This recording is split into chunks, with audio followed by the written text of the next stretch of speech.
Hello বন্ধুরা, সুপ্রভাত। তোমরা সবাই কেমন আছো? তো আশা করি ভালো আছো। কুচবিহার জেলার পম্পা বর্মনের ছোট্ট একটি ব্লগ দেখতেই থাকো।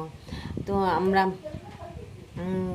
আসছি মামার বাড়িতে কালকে রাত্রে খাওয়া দাওয়া করে এখানে দাদা বাড়িতে আসছি। প্রায় সাড়ে চার বছর পর মামার বাড়িতে আসলাম। মামার শরীরটা ভালো না, মামা ভীষণ খুশি হয়েছে। যাই হোক, এখন আমরা আছি দাদার বাড়িতে। পরে খাওয়া দাওয়া করে বাড়িতে যাব। ভীষণ খুশি হয়েছে। যাই হোক, এই যে দাদা নিয়ে আসে যে বথুয়া শাক। এখানে বথুয়া শাক হচ্ছে 40 টাকা কিলো, 40 টাকা। তো আজকে প্রথম খাবো বথুয়া শাক ভাজা। এটাই বৌদিকে বললাম যে সিম্পল রান্না করতে। বৌদি সিম্পল রান্না করবে, অবশ্য মাছের মাথা নিয়ে আসছে। এটাই। যাই হোক, তোমার সঙ্গে থাকো।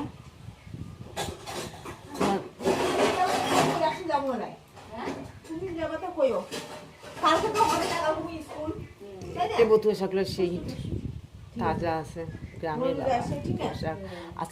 আজকে ভীষণ হাওয়া উঠছে, কেন ঠান্ডা লাগতেছে।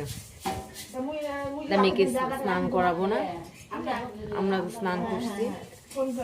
এটাই, ভীষণ ঠান্ডা।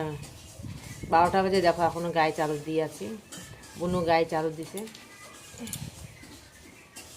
তো তোমরা সঙ্গে থাকো, তো আশা করি ব্লগটি ভালো লাগবে। তো বন্ধুরা, বৌদি রান্না করছে ডাল, যে রুটি, মুড়ি ঘন্ট, এতে বতুয়া শাক ভাজা, লেবু, এদিকে আবার সুজি, আলু ভাজা, যে আমার দাদা খাচ্ছে। ম্যাজিক বোতলটা সামনে থং তো দেখাও, ওটাও দেখাও। হ্যাঁ, খালি যদি হয়। অন্ধকার। দাদা কেমন হয়েছে? কেমন হয়েছে রান্না কেমন হয়েছে? মাই গেছে ফার্স্ট ক্লাস কম। ফার্স্ট ক্লাস, হ্যাঁ, ফার্স্ট ক্লাস। First class. ঝামটা দিলে আরো ফার্স্ট ক্লাস। ঝ্যামটা একটা কি, মানে এটা আলাদা সবজি দিয়ে রান্না করে। ওটা অনেক মিক্সচার সবজি, ওটাকে বলে ঝ্যামটা। ওটা পরে বুঝ দেখো, ওটা জায়গা দাও না।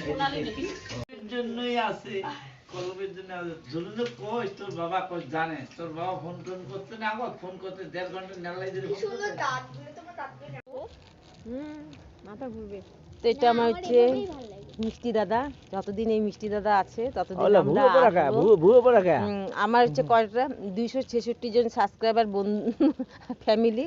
তো সবাইকে আমি বললাম, ততদিন আমার দাদা বেঁচে আছে ততদিন আমরা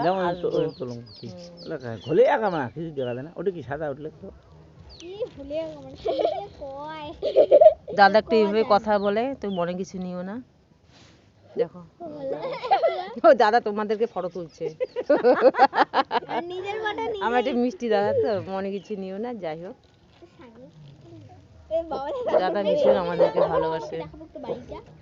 ওই দেখো, আমরা চলে যাবো, দাদা কান্না করতেছে।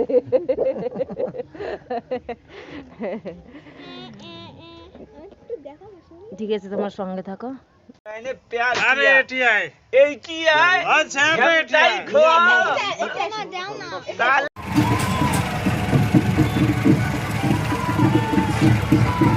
তো হ্যালো বন্ধুরা, তো রাত্রেবেলা এই যে বোনের বাড়িতে আসছি।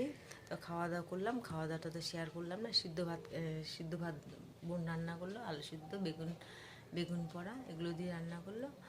তো যাই হোক, ভিডিওটি এখানেই শেষ করলাম। ভিডিওটি ভালো লাগলে লাইক, শেয়ার, সাবস্ক্রাইব করে দিও। কালকে আবার দেখাবো নতুন ভিডিও নিয়ে। আর যাই, তোমরা সুস্থ থাকো, সাবধানে থাকো, ভালো থাকো, টাটা, বাই বাই। এই যে আমরা এখন একটু গল্প করে, দুই বোনে গল্প করে শুয়ে পড়বো। টাটা।